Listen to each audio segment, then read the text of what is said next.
Okay, here we go. Now in Nonna's Casa Cucina, she's going to show you how to spatchcock a chicken. You ready to roll, babe? Yeah, I'm ready. So I've taken the insides out, almost all of them anyway. What insides? The neck and the giblets and that stuff. Okay, all right. And now this tail part here is the bottom of the backbone. And the idea with spatchcocking is that you want to take the backbone out. I've invested in a pair of poultry shears. You don't really have to, but I do this a lot and have a lot of hand strength. And so this is just a lot easier for me.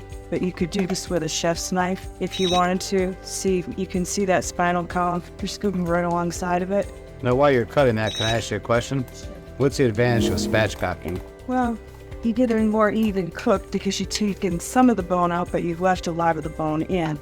So that's all just the ribs, so there's not much there. So yeah, it's just the ribs, and then I'm going to cut the other side of this backbone out. So you're cutting the backbone right out. Most of that you don't want to get to eat anyway with a You chicken. don't get to use it anyway. And I save these bones, Yeah? and I save the gizzards and the neck for stock.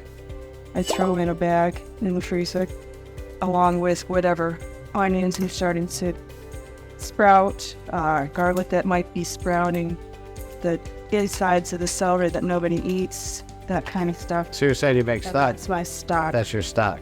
So that Basically, I've just taken the backbone right out. so you're not wasting all that. Now, what some people do is just climb on this chicken and break this breastbone. I don't have that kind of strength, so I'm going to cheat and I'm going to sip it, which essentially does the same thing without me trying to manhandle it. Boy, Now I've got it far enough to have when we flip it. I gotta tell you though, Elizabeth, I got a feeling with a knife, that's gotta be a lot harder. They're sick. Harder, yeah. It could be done. They're a lot better, I think. And now you got a nice flat piece of meat. So if you wanted to, for example, raise the skin and tuck some stuff down in here and up underneath the thighs, you can do that. Some people clip these little weight tips off. You can and use those for stock, but they're kind of helping protect some of that breast meat. So I'm going to leave alone for now. A question for you though. You're gonna move that onto a pan. Yeah. All right, now what do you put on the outside of the chicken when you do this? Anything? You don't even have to, but I'm going to rub it with salt and pepper. So you see how nice it just kind of tucks up onto this pan. So nice. I'll probably tie those two legs together to keep them all on top of this roasting pan, and the juices will collect underneath. So I'll get a nice roast on it. If you wanted to really go to town on it, like I said, you lift the skin up and get underneath it here. Pretty simple to do. You could put some butter, put olive oil, you could put some fresh herbs if you have fresh herbs, chives, things like that are nice and tasty. I've seen you put lemon in before. I generally put it on top of the lemon if I'm going to do that, but normally I do that with a whole chicken, not enough cut it in half. Okay. Because it keeps it inside the cavity. Right now my cavity's wide open anyway. So we were gonna put this in the oven, but right now there's a cake in there for your granddaughter. In there, and my roasted vegetables have to go after that. Oh my gosh. It's gonna sit out for a little bit. So I like- And the longer it sits out and air dries, the nicer this crisp skin is gonna be, because this wet skin going into the oven doesn't crisp up as nice. And no, wait, I'm not ready for that yet. Okay, you just take that salt and pepper and I haven't put oil on it yet. So I'm going to oil it a little bit first. It'll help hold the salt and pepper on there. And if you salt it a little bit ahead of time, the salt will get into the meat and it will also tenderize it. Not yet. Thank you. I don't like using the good olive oil on this because it burns. You have to use cheaper oil. I didn't know that. I just went for the good stuff. I went for the good stuff, babe. Which is why I'm in the video and you're standing next. I'm just the interviewer. Yeah. So that's what I'm going to do. I'm just going to probably put a little bit of butter underneath the skin here because I like the way it crisps up the skin and I like the way that it tastes. And I'll put a little olive oil on the oil on the outside so the salt and pepper sticks better. But I'll give a little salt under here because it will tenderize that meat and keep it nice and moist. And that's all there is to it. I'm going to convection roast this. If you don't have a convection oven, you can just roast it. I prefer to convection roast because it gives me a really nice crisp skin. For people who like that. And I happen to have a probe for my oven, so I'm going to put a probe in. And I'm going to bring the breast to about 165. The thighs have to come to about 175.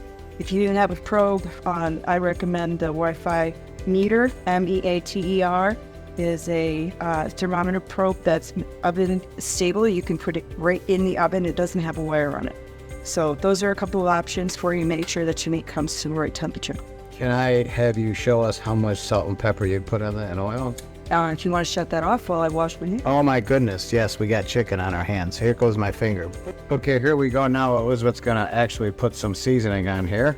Okay, so I washed my hands. I'm just gonna push some butter. These thighs don't really need butter, but I do it for the sake of the skin. And so you can reach your hammer underneath all of that and just get it right under. So you're just breaking the butter up and just putting it under. Yeah, it doesn't, it's right out of the refrigerator, so it's not really melting, but it's okay because as soon as it gets in the oven, it's gonna melt in. So what's that gonna do? It's gonna make the meat a little bit more. It's just flavors, and it also helps crisp the skin again a little bit more. Doesn't the oil do that too, though? We're trying to go for really crispy skin here. Yep. All right. So we're not really crispy. Even though you and I probably will peel the skin off, and the only one that will eat the skin will be Brute. The dog, and he's waiting right now below your feet. Thank you. He's watching everything we're doing. You probably can see him with the camera. You can see it. It just fits perfectly on this little roasting pan. I know you're probably thinking it's a midget roasting pan, but did you ever get anything that small? Leave it to me. We lived in a very small apartment in New York, and so I had to keep everything kind of midget sized, and there's only 2 of us. So there's no need for me to have, except on Sundays, and this does the trick just fine. If I was going to do this on a Sunday where all the family would be here, I would have taken this chicken or chickens, probably 2 chickens, laid them on a bed of potatoes, cubed potatoes or root vegetables on a sheet tray, and then put the sheet tray in the oven, and the root vegetables would have acted as the wrapper. I'm not doing that today. No, I don't wash my hands. You gotta wash your hands. All right, so I'm gonna put on pepper or no? That's gotta be you. See, I'm a kitchen hand, but I guess my hand is just around the camera, nothing else. All right, I'm gonna season it with my favorite salt, which is diamond crystal salt, for 2 reasons: because it's big and I can see it, and also because it's big and I can manipulate it, which means I can grind it in my fingers and get it to the consistency that I'm looking for. And the higher you go when you season things, the more evenly distributed it will be. That's really not just for show. That's for that's a tell salt. We get a little bit in here, like I said, because I want to season the meat, but I also want to tenderize it. Put my flat back down. Right. Now, if you want a pepper, go ahead. Yeah, I do. My hands are I want a lot of pepper. a mess. I love pepper. Here we go. Just a little side note on the diamond crystal salt. If you are using diamond crystal salt, I don't really recommend you use it in baking because the quantities will be off unless you are weighing it. All right, that's good.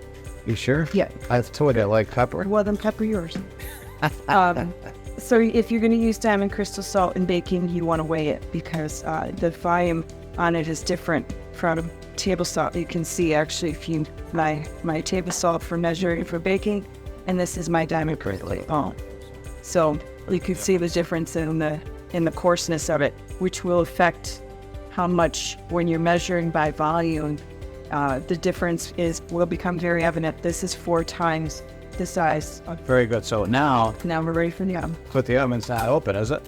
No, because their cake just came out of it, and I need to reset the oven. All right, so we're gonna come back to you after it comes out of the oven. Okay, so what are you gonna set the oven at, babe?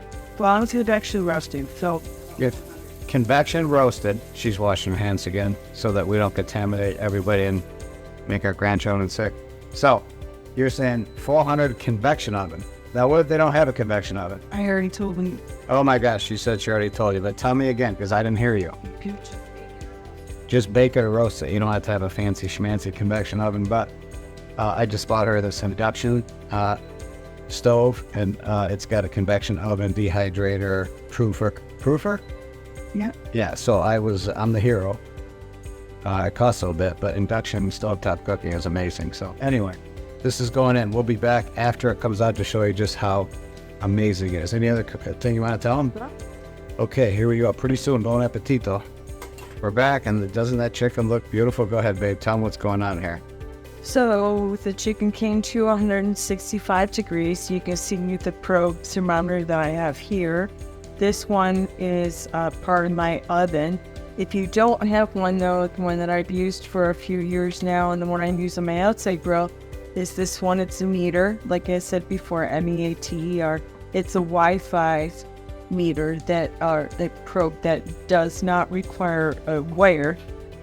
because I found that these tend to fail. I made some Asian grains because we try to stay away from the full-on white kind of rice, and some broccoli roasted, convection roasted, some convection roasted yams. But this chicken looks absolutely beautiful, and it's ready to enjoy tomorrow. Poke it all in the oven at 200 degrees for a little while, and we'll have a nice family meal. Now, Nonna, how long do you have to let that rest? Because I want to eat it right now. Well, it needs to rest until the juices stop moving, so it's going to be about probably 20 minutes. Oh, goodness. Okay, great job. I can't wait. So I can either wait till tomorrow, maybe just have that piece right there. Maybe a little nugget. A little nugget. Okay, so that's it. And all the information will be in the video description. And, of course, you can come to our blog, known as Casa Cucina, Nonna's Home Kitchen. So a lot of good stuff coming from here, so stay tuned in, and definitely subscribe, because you're going to learn. She's got some cool things. Tell us what's coming up. You're going to do one on buttermilk? Yeah, we'll do one on buttermilk. We'll do a lot more fermented things and sourdough things and, stuff I've been playing with recently. So, yeah. So all this stuff, too, I'm amazed when she says, yeah, I'm going to make my own cheese for raviolis, because all this stuff is cost savings. Why give the money to the store when you can do it yourself? It's so less expensive. A lot less expensive. Who doesn't want to save money? Okay, so over and out until next, known as Casa Cucina. I can't even say it. Say it 3 times fast. Take care. God bless.